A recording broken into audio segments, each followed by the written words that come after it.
Good day everyone, as you know my name Independent Dash, aka Julian balik lagi sama gua. Yang pastinya kalau kalian udah sering nonton gua atau sering mantengin channel gua, konten gua selalu membawakan berita. Terima kasih yang udah ngeklik video ini dan jangan lupa untuk di-subscribe biar aku makin terkenal. Dan jangan lupa kalau misalnya ada iklan, jangan di-skip ya biar aku makin kaya. Thank you.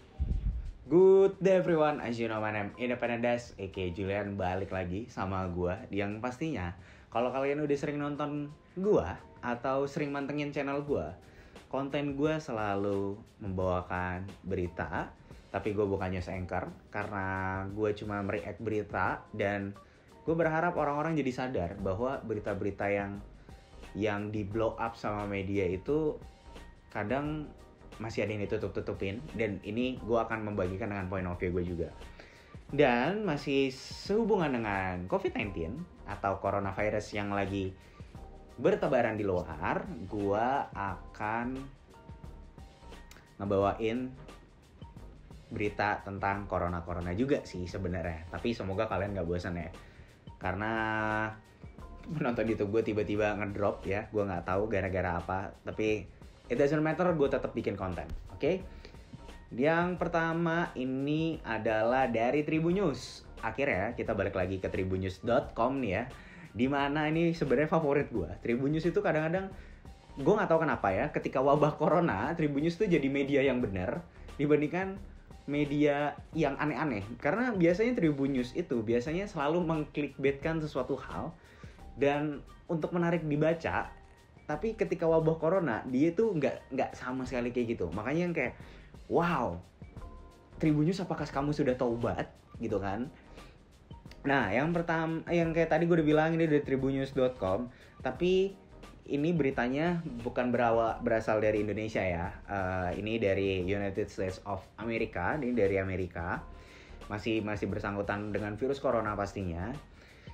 Dengan judul, pria sembunyikan gejala coronanya agar bisa temani istri melahirkan, tak sadar akibat perbuatannya. Oke, jadi ceritanya ada seorang pasangan suami istri yang suaminya sebenarnya kena corona. Mungkin, karena gue belum baca juga ya, kita akan baca bareng-bareng, kita akan kulik. Anyway, kalau kalian mau baca lengkapnya, linknya nanti ada di deskripsi. Gue nggak mau cuman gue sendiri yang baca, dan gue tidak akan membacakan semuanya, biar kalian juga baca sendiri, oke? Jadi ini yang gue bisa lihat, mungkin ada suaminya yang menyembunyikan gejala corona karena istrinya sibuk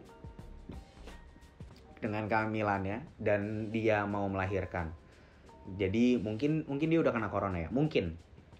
Jadi ini ada seorang pria dari New York, Amerika Serikat, yang seperti dilansir dari USA Today. Ini kayak Land Today ya. Jadi ini ada USA Today. Ini Tribun News berarti mengkutip dari USA, emang bangsat ya.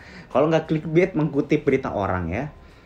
Jadi pria si pasangan suaminya ini menunjukkan gejala dan kemungkinan menularkan virus corona kepada istrinya tak lama setelah sang istri melahirkan. Karena si istrinya setelah melahirkan menunjukkan gejala masalah pernapasan tak lama setelah ia melahirkan. Kayak gitu. Jadi pihak dari rumah sakitnya pun sudah bilang bahwa si ibunya mengalami beberapa gejala setelah melahirkan. Dan juga staf medis yang kerja di sana juga diperingatkan kemungkinan terpapar coronavirus dari si suaminya gitu kan. Dan juga katanya para staf tetap diminta untuk bekerja hingga mereka merasakan gejalanya. Partner rumah sakitnya atau tim medis dari rumah sakitnya bilang bahwa seseorang staf memang mengalami gejala virus corona, tapi ketika dites hasilnya negatif. Dan pihak rumah sakit gak bisa memberitahukan juga apakah ibu itu beserta suami dan bayi yang baru saja dilahirkan positif terkena corona atau tidak. Karena mungkin, gue nggak tahu ya, mungkin si suaminya itu udah terpapar corona, udah kena corona, tapi dia menyembunyikan itu karena dan dia nggak mau tes juga karena dia cuma fokus untuk istrinya gitu. Di satu sisi ini so sweet banget sih, cuma di satu sisi iya nggak gitu juga dong, kasihan juga, ngerti nggak sih, kasihan ke keluarganya. Dan setelah kejadian ini, rumah sakit melakukan tindakan penyaringan yang lebih ketat ke siapa saja yang boleh masuk, ke siapa saja yang mau masuk ke ruang bersalin. Jadi mereka mulai mengukur suhu tubuh. Ini terjadi masih hari tanggal 30 bulan Maret 2020 ya. At least ini bulan kemarin. Jadi tidak di bulan April karena mungkin ini diuploadnya sudah di beberapa hari kemudian gitu kan. Jadi ya kalau kalian tahu, Amerika Serikat sekarang adalah nomor 1 di dunia untuk kasus corona, lebih daripada Italia. Karena Amerika Serikat sendiri itu kan negaranya lebih besar ya, dan Italia gak sebesar Amerika. Dan di mana gua kuliah di Australia pun mungkin sekarang udah menyentuh 5.000, gua nggak tahu juga. Karena ketika video ini diupload itu udah 4.600, sekitar 4.700-an lah, 4.700 kurang atau lebihnya. Dan mungkin sekarang udah 5.000, gue nggak tahu juga. Atau mungkin sekarang udah lebih minimalisir, karena itu kasus yang tercatat. Karena lagi rapid test juga, dan yang gue baca mereka lagi disuntikin anti flu semua, anti influenza, biar lebih bisa membedakan mana yang memang kena corona, mana yang memang cuma kena flu biasa atau kena demam biasa. Kayak gitu. Gue bukan expert di bidang medis, makanya gue juga takut salah sebenarnya. Cuman itu yang beritanya gue baca. Jadi orang-orang lagi disuntikin di sana untuk flu itu, anti flu lah kasarnya, vaksin flu itu. Cuman di Australia sendiri memang peraturannya makin ketat banget, makin gila banget, dan I hope Jakarta bisa kayak gitu. Seenggaknya karena kasihan banget untuk orang-orang yang di luar sana yang mungkin penghasilannya nggak seberapa, tapi karena corona penghasilannya jadi hancur, dia nggak bisa bayar listrik. Dan gue dapetin juga katanya ada angsuran itu bisa ditunda, tapi ternyata enggak juga. Dan memang sudah menyebar kemana-mana corona, dan termasuk Jakarta adalah angka yang paling tertinggi ya. Jakarta udah hampir mau 1.000. Mungkin kalau 1.000 warga Jakarta udah panik. Mungkin kalau bisa di Jakarta bisa harus 10.000 dulu kali ya, biar bisa panik, biar orang-orang di rumah. Karena gue masih gatal, ada aja yang masih keluar rumah. Dan balik lagi ke berita ini, gue cuma bisa bilang, di satu sisi gue menghargai sebagai suami. Mungkin ketika gue punya istri pun gue akan seperti itu. Mungkin ya, gue bisa bilang gue mungkin. Tapi gue akan berpikir berjuta-juta kali lipat sih. Karena corona itu kan dampaknya parah ya. Maksudnya sampai bisa meninggal ketika lo gak kuat, imunitas lo gak kuat. Tapi bisa juga sembuh.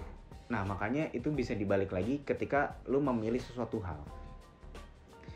Iya, yang kayak gue bilang tadi gitu loh. Gue respect abis sama si suaminya, tapi kasihan juga sama istrinya. Dan gue cuma bisa bilang di luar sana apapun yang terjadi, karena gue dengar ada Gojek atau Grab yang dekat rumah gue juga kebetulan dia kena corona karena dia harus kerja, tapi ternyata dia malah kena corona ya, karena dia kan mondar-mandir kemana-mana. Dan di beberapa komplek gue juga ada yang positif, komplek tetangga juga positif. Jadi gue cuma bisa bilang tetap stay safe dimanapun kalian berada, tetap stay at home. Gue cuma bisa bilang stay at home, karena gue juga stay at home. Walaupun gue udah 2 minggu ya, sebenarnya gue bisa keluar gitu, tapi gue keluar paling jauh paling komplek gue doang untuk beli makan, kayak gitu-gitu aja sih, nggak pernah. Kadang juga kalau lagi malas ya gue GoFood, karena GoFood adalah favorit partner delivery gue. Walaupun gue nggak di-endorse sama GoFood, tapi silakan GoFood kalau mau endorse gue. Dan gue cuma bisa bilang tetap stay safe, tetap berpikir sehat, dan jangan sampai kesugesti tentang masalah corona kayak gini ya. Karena itu bisa bikin kalian stres dan imunitas kalian turun, dan kalian bisa gampang banget kena corona. Makanya ini juga terjadi sama keluarga gue, dimana bokap gue itu, nyokap gue tuh terlalu up to date tentang corona, dan mungkin mereka terlalu banyak dapetin informasi sehingga di mereka berdua nih sulit untuk menyaring yang ini di sini udah begini, di sini udah begini, di sini udah begini. Sedangkan gue itu terlalu santai. Gue masih tetap nonton YouTube, gue masih nonton film, gue masih tetap mabok gitu, gue masih tetap ngerokok.